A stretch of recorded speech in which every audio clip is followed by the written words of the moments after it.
il n'est pas toujours facile de se tenir au courant des derniers mots et jargons utilisés dans le domaine de la technologie, car les nouvelles technologies font leur apparition et disparaissent.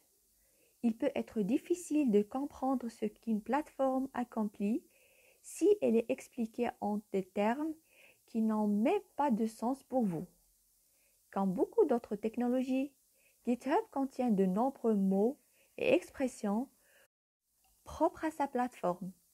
Dans cette leçon, je passerai en revue certaines définitions courantes utilisées dans le monde de contrôle de version et de GitHub.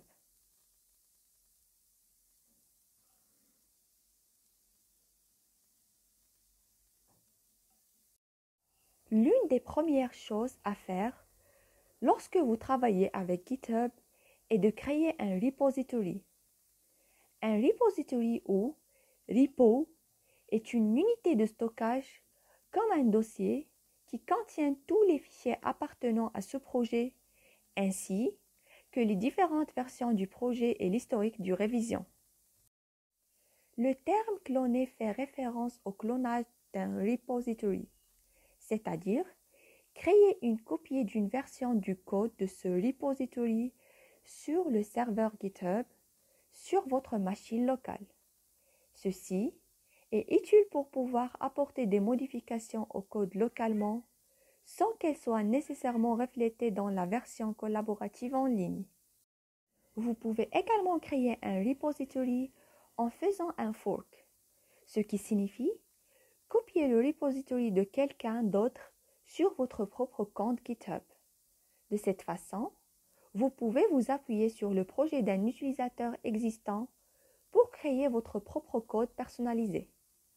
Une fois que vous avez cloné un repository sur votre machine locale, vous pouvez commencer à effectuer un commit, push et pull au code entre votre copie locale et version en ligne.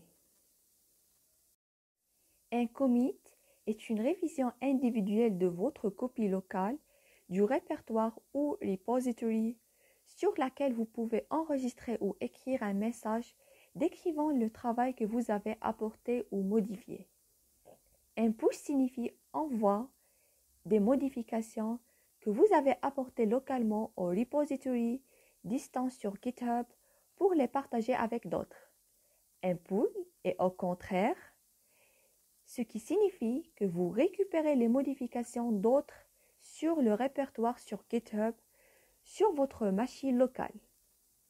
Le pull request est un ensemble de modifications proposées par un utilisateur sur le répertoire qui peuvent être acceptées ou rejetées par d'autres membres du répertoire. Ceci permettra de se vérifier mutuellement afin de s'assurer que le code soumis est valide. Les derniers concepts que vous devez connaître sur les branches et la fusion.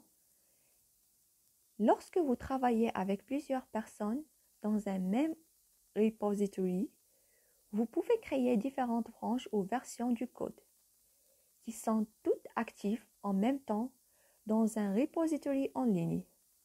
Chaque branche est une version distincte du code et elles peuvent toutes être utilisées en parallèle sans casser la version en direct. Merge signifie combiner deux branches ensemble. De cette façon, les différentes fonctionnalités de chaque branche seront toutes les deux activées sur une version du code. Je sais qu'il y a beaucoup de terminologies différentes à retenir lorsque vous travaillez avec Git et GitHub. Mais plus vous la pratiquez, plus il deviendra facile de garder tout cela droit.